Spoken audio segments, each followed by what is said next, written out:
All right. Okay, we'll finally get going. Sorry, everyone, about that. And thanks very much for being here, for being so patient.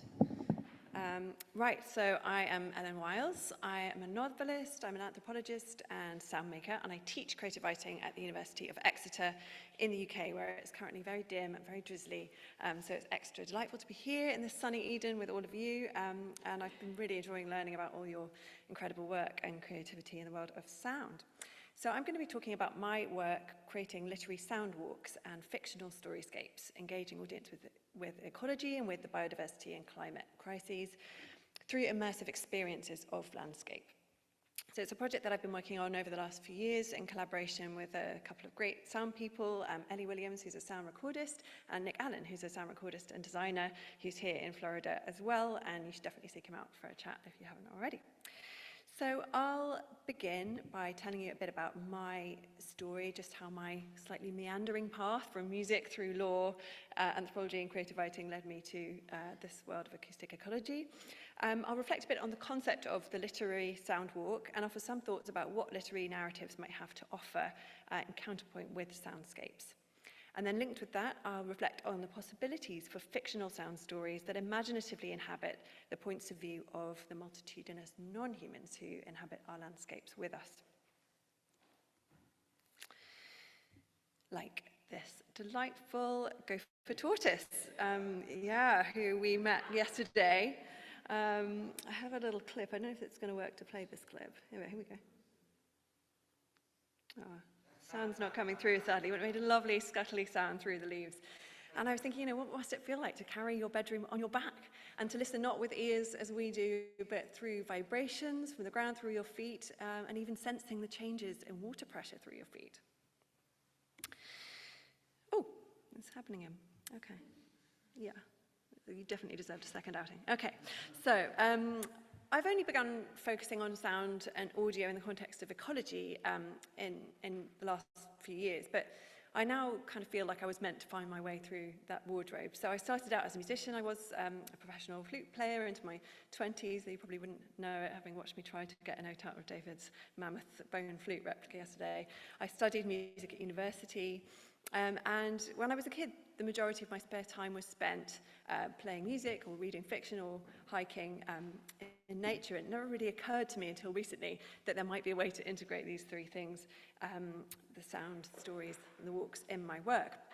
So instead of continuing with music, I perhaps naively felt really compelled to do a job that seemed like it would make more of a difference in the world, so I decided to become a human rights lawyer. And I spent some time working on human rights legal projects in countries like Thailand, Botswana, Myanmar, mostly with displaced people. I developed this really deep interest in how people living in different cultures experience life on this planet very differently. And that interest led me into writing fiction and anthropology, and it's now extended into the Umwelten, or the life worlds of non-human species as well. So I practiced law in London as a barrister for 7 years, but soon after I started doing that, I realized I was just too interested in the human stories behind the cases to just leave them behind, especially the asylum cases I was working on, and I felt like they just needed to be shared and explored more deeply and shared in ways that would engage more people emotionally in those stories and hopefully inspire some activism. So that led me to begin my first novel, which is The Invisible Crowd there. So it's a polyphonic narrative about the UK asylum system, and it's narrated by 12 different characters, all intersecting around the story of this Eritrean refugee called Jonas and his barrister Jude. And I've also written a couple of literary anthropological books. So Saffron Shadows explored literary culture in Myanmar under censorship and shared the voices of writers who hadn't been translated before. And then more recently, Live Literature.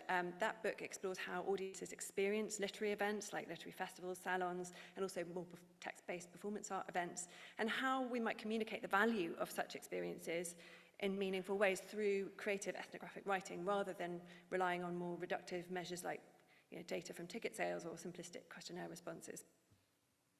So alongside that live literature research, there we go, I really wanted to experiment with the boundaries of what a literary experience might be.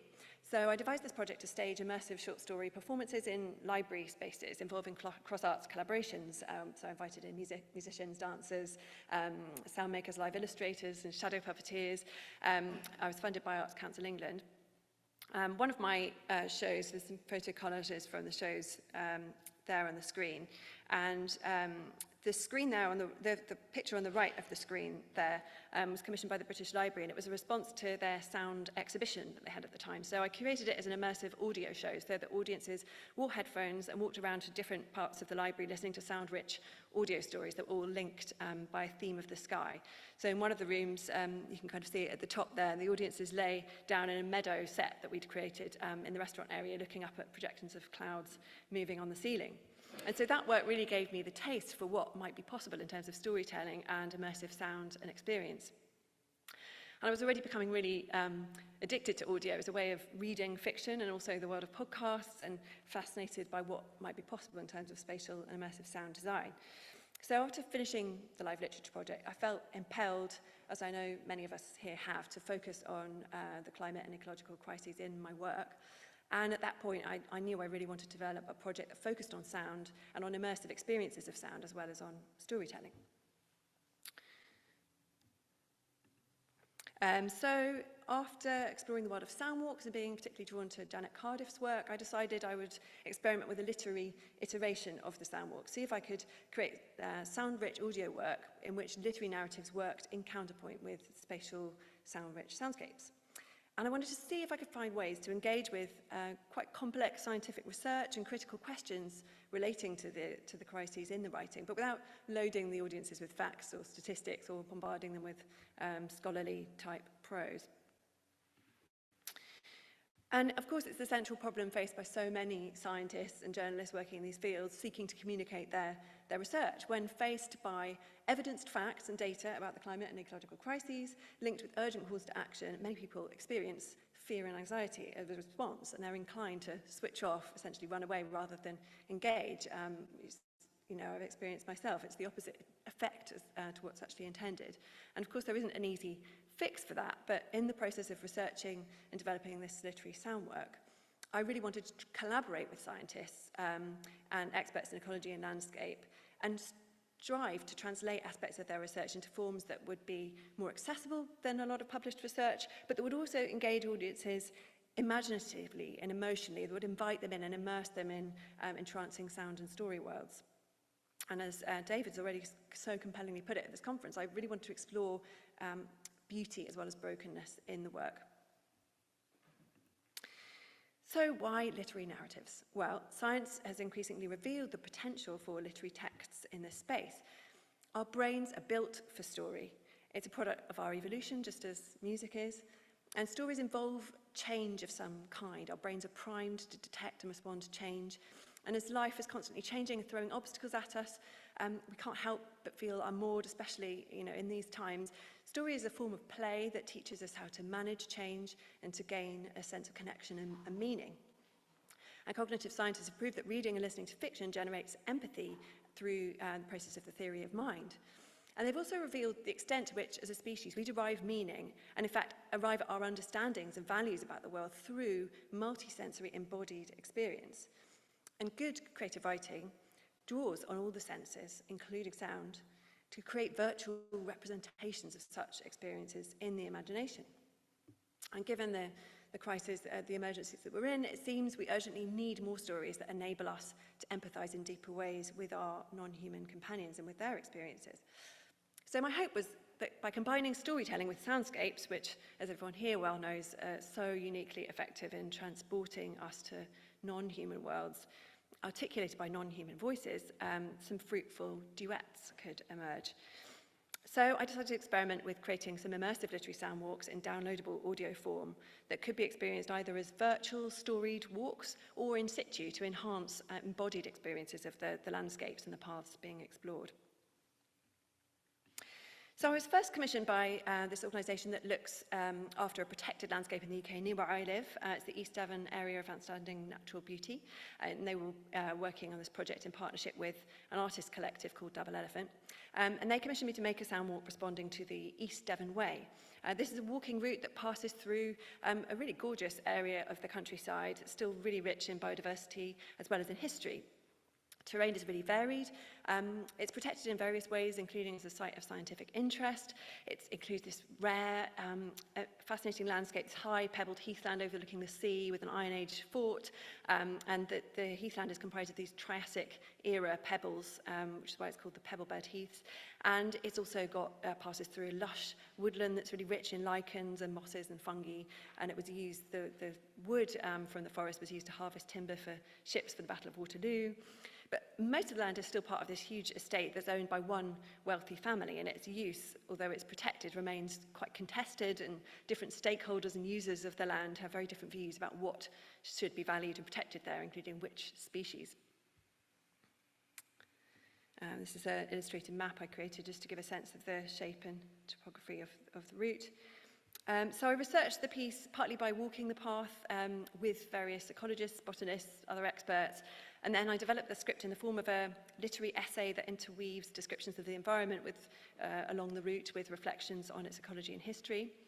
Then I recorded it in situ with Ellie while walking the route, and then Nick did this incredible job with the sound design to make it feel immersive and fluid as an experience, and we had this great dialogue during the process. And so the result was this literary soundwalk called Pebbled Heights, Mossy Depths, and that's one of the 2 works that you can experience in our installation in the Writer's Studio today. After that, I was really keen to develop this soundwork to delve into fiction that would attempt to inhabit the experience of non-humans as narrators of their own stories. So that seemed quite a vital way for me to challenge the anthropocentrism of much of our storytelling and much of our worldview. You know, anthropocentrism that's got us into so much trouble as a species, and got so many other species into trouble as well. So I became writer-in-residence for a time for an organisation called Literaray in the UK, and I decided to use this time to experiment on this project by focusing on the life world of a beaver.